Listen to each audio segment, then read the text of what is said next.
পা নেই, চোখ নেই, বঙ্গুত্ব বরণ করছে।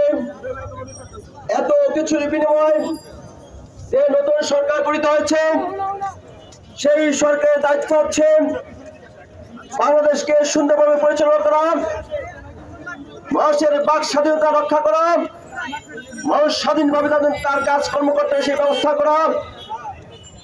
আমরা দেখতে পাচ্ছি একটি বড় রাজনৈতিক দলের দাবির মুখে সরকার নতুন পরিচয় দিয়ে নীতি নৈতিকতা পরিপন্থী ভাবে সাবেক স্বৈরাচারী সরকার শেখ হাসিনা নীতিতে বর্তমান ইসি নিয়োগ দিয়েছে। এই নিয়োগ আমরা মানি না। ভাই আমার, স্বৈরাচারী নীতিতে যে সমস্ত আইন আর কানুনের মাধ্যমে যে সমস্ত কাজকর্ম করা হবে তাকে আমরা বৈধ মনে করি না। যেহেতু এই ইসি নিয়োগটা বৈধ নয়, ইসি কার্যক্রম বৈধ নয়।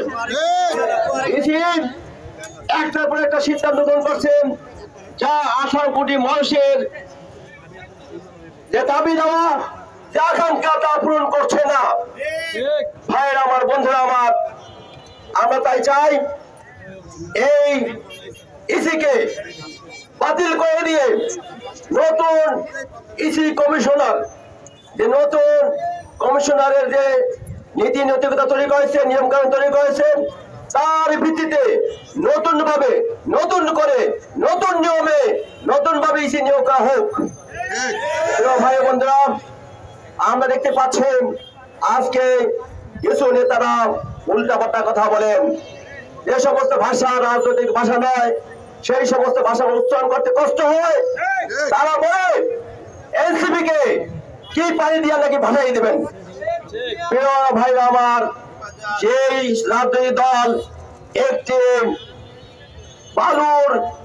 বালুর ট্র্যাককে সরাতে সক্ষম হয় নাই, তারা আজকে বড় বড় কথা বলতে চায়।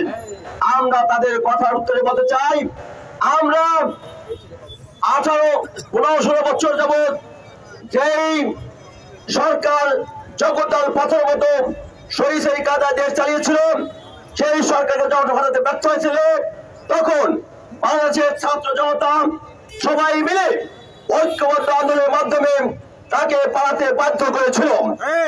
যারা আন্দোলন করেন একটি সহিংস সরকারকে পালাতে বাধ্য করেছে, তারা কি কাউকে ভয় করতে পারে? তার কথায় কি তারা নত হয়ে যাবে? তারা দুর্বল হয়ে যাবে? প্রিয় ভাই আমার, পরিচয় হলে আবার আন্দোলন করব, সংগ্রাম করব, রক্ত দিব, জীবন দিব, তারপরেও আমরা কোনো অন্যায়ের কাছে মাথা নত করতে পারি না। প্রিয় ভাই আমার, যদি আমরা বলতে চাই এই ইসি নয়, যে কোনো ইসি হোক, তারা ভালোভাবে পারফর্ম করতে পারবেন কিনা সেটা আমাদের টেস্ট করতে হবে। টেস্ট কেস হিসাবে স্থানীয় সরকার নির্বাচনের দাবি আমরা জানাচ্ছি। সেই নির্বাচন যদি তারা সফলভাবে করতে পারেন তাহলে বুঝবো তারা সক্ষম। কিন্তু একটা অক্ষম বিচার বিবেচনা ছাড়াই, পরীক্ষা ছাড়াই তাকে আমরা যে একটা ইলেকশন, জাতীয় নির্বাচন, তার দায়িত্ব দিব, সেই দায়িত্ব পালন করতে যদি ব্যর্থ হয় তাহলে বাংলাদেশে ব্যর্থ হবে। আমরা কি বাংলাদেশে ব্যর্থ দিতে পারি? প্রিয় ভাই আমার, আসুন আমরা সামনে সংগ্রাম আছে, আন্দোলন আছে, সে